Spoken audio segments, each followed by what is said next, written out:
Penduduk Meksiko adalah konsumen terbesar di seluruh dunia untuk produk minuman.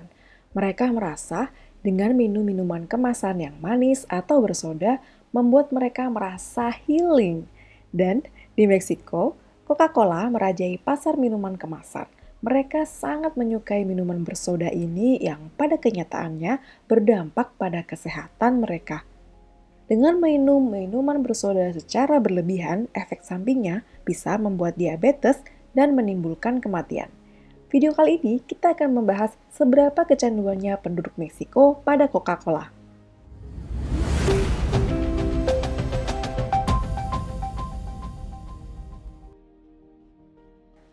Di daerah-daerah ekonomi rendah di Meksiko, bahkan Coca-Cola lebih mudah didapatkan daripada air mineral. Anak-anak di sana sejak kecil terbiasa minum minuman bersoda dan tumbuh kekurangan nutrisi karena tubuh mereka terlalu banyak mengonsumsi gula.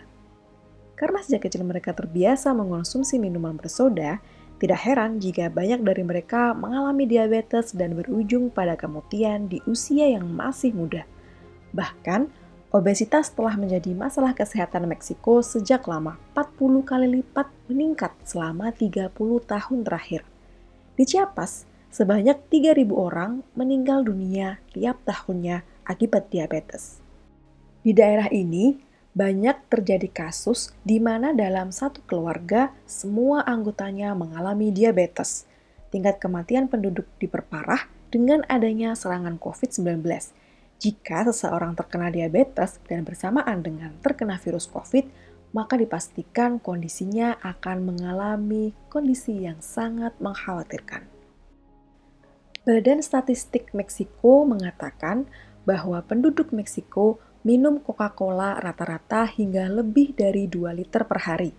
Lingkungan di Chiapas memang sangat mendukung peningkatan penderita diabetes. Tentu saja, hal ini membuat masyarakat susah untuk melepas kebiasaan mengkonsumsi gula secara berlebihan.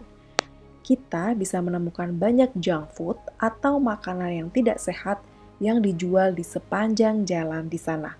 Dan tentu saja, selalu ada Coca-Cola.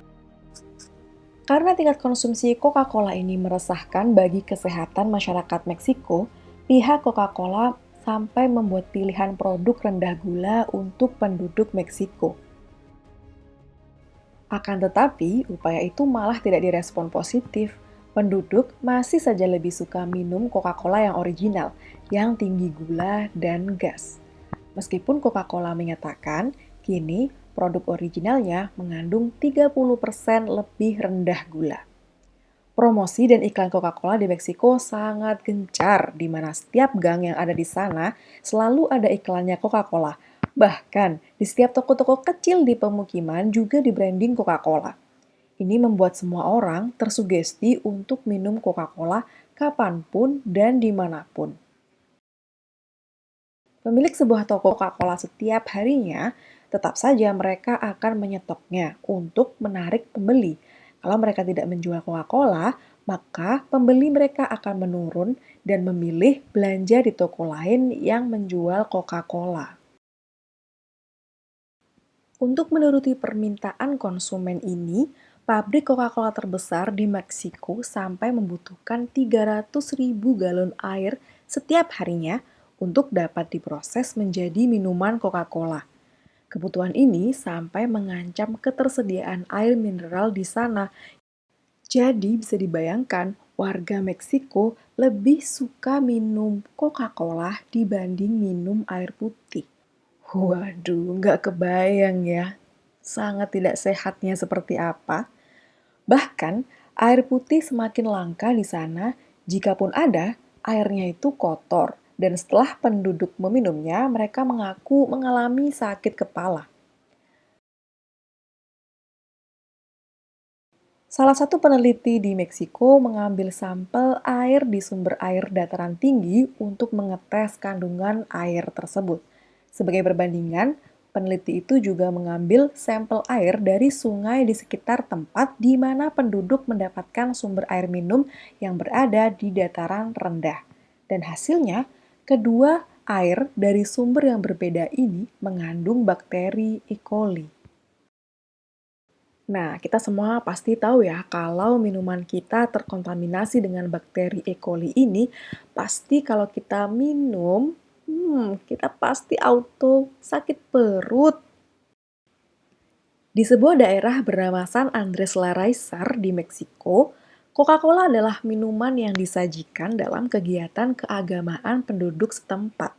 Dalam ritual tertentu, mereka menyajikan Coca-Cola untuk dewa-dewi mereka sebagai persembahan. Kayaknya kalau di Indonesia seperti kopi ya. Kushetuk mekahwal tijuni bektaletot kushetuk mekahwal tijuni takipalekahwal. Mereka juga beranggapan bahwa minuman Coca-Cola adalah bagian dari hidup mereka sejak lama. Dan mereka menyangkal kalau penyakit diabetes timbul dari konsumsi Coca-Cola yang berlebihan.